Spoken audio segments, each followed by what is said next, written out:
Hi friends, நம்ம பார்க்க போகிற படம் பேர் சுந்தரம் மாஸ்டர். தெலுங்கு படம். இந்த படத்தோட கதைன்னு பார்த்தீங்கன்னா, பள்ளி ஆசிரியர் சுந்தரம் ஹர்ஷா சிம்ரன்றவர் பழங்குடி ஆங்கில மொழியை கற்பதற்கு நவீன உலகில் தனிமைப்படுத்தி கொண்ட ஒரு மிராயலா மெட்டா கிராமத்திற்கு இந்த ஹீரோவை அனுப்புகிறாங்க. பழங்குடியினர் கலாச்சாரம், நம்பிக்கைங்க, சமூக கட்டமைப்பு பற்றி மேலும் அறிந்து கொள்ளும் சுந்தரம் மாஸ்டரின் மாற்றத்தை படத்தோட கதையை நம்ம சொல்லலாம்.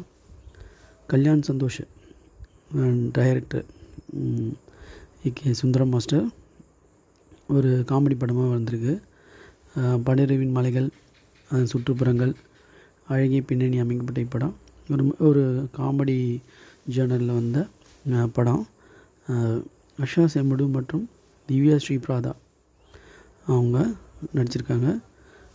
நிறைய கதை இது சொன்னாலும் சைத்தன்யா, பாலகிருஷ்ணா, நீலகண்டபுரம், ஹர்ஷவர்தன், பத்ரி பலர் அடங்கிய நடிகர்கள் ஆதரவு இந்த படத்தில் இருக்குது.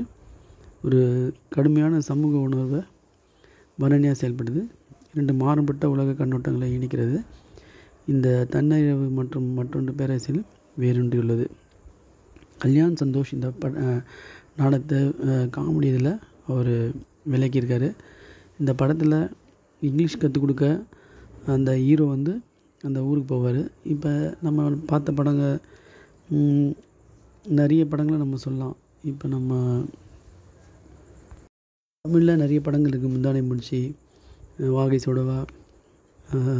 இப்போ இங்கிலீஷில் பார்த்திங்கன்னா ஆதிவாசிகளை வச்சு ஒரு படம் வந்திருக்கு, காட் மஸ்ட் பி கிரேஸ்னு. அதெல்லாம் காமெடி பார்த்திங்கன்னா வேறு லெவலில் இருக்கும். இதில் காமெடின்னு ஒன்றும் சொல்கிறதுக்கே இல்லை. ஒரு இடத்துல அந்த ஆதிவாசிங்க இங்கிலீஷ் பேசுவாங்க. அந்த அந்த இன மக்கள் இங்கிலீஷ் பேசுவாங்க. அது ஒரு காமெடி இருந்தது. கடைசியில் அந்த ரூபா நோட்டை கீழ்ச்சி கொடுக்குறதுல காமெடி இருந்தது. மற்றபடி அதில் காமெடின்னு சொல்கிறதுக்கோ ரொம்ப சிரிப்பதற்கான விஷயங்களே இந்த படத்தில் ரொம்ப கம்மியாக இருந்தது. ஜாவேத் அலி பாடிய எகிஸ்ன்ற பாட்டு கொஞ்சம் கேட்குற மாதிரி இருந்துச்சு. இந்த ட்ராமாவில் வேறு சொல்கிறதுக்கு வேறு எதுவுமே இல்லை. இது என்ன தான் இருந்தாலும் ஹீரோ பார்க்குறதுக்கு காமெடியாக இருந்தாலும் படத்தோட இது காமெடியான ஒரு விஷயமாக சொல்கிறாங்க. இது எதுவும் தெரில. இந்த ட்ரெய்லர் மெகா ஸ்டார் சின்னஜீவி இது பண்ணியிருக்காரு. இது ரவி தேஜாவோட ப்ரொடக்ஷனு தகவல். மற்றபடி இந்த படத்தில் எந்த ஒரு சிறப்பான ஒரு இதுவும் சொல்ல முடியல. அந்த இயற்கை அழகு அதெல்லாம் நல்லாயிருக்கு. படத்தில் விஷுவல் எல்லாம் அப்படி நல்லாயிருக்கு. ஆனால் திரைக்கதைன்னு பார்த்திங்கன்னா இதில் ஒன்றும் சொல்கிறதுக்கு ஒரு எதுவும் இல்லைன்னு தான் சொல்லணும். ஒரு 2-3 சீன் காமெடியாக இருக்குது. மற்றபடி ஃபஸ்ட் ஹாஃபும் ஃப்ளாட்டாக தான் போகுது. செகண்ட் ஹாஃபும் ரொம்ப ஃப்ளாட்டாக போகுது. கடைசியில் ஒரு ஊர்லேருந்து வந்துடுவார். அந்த ஊருக்கு போனவர் திரும்பி வருவார். இதுதான் கதை. வாகை சுடவா, முந்தானை முடிச்சு, அது மாதிரி படத்தெல்லாம் பார்க்கும்போது இந்த படத்தில் காமெடிலாம் எதுவுமே இல்லைன்னு தான் சொல்லணும்.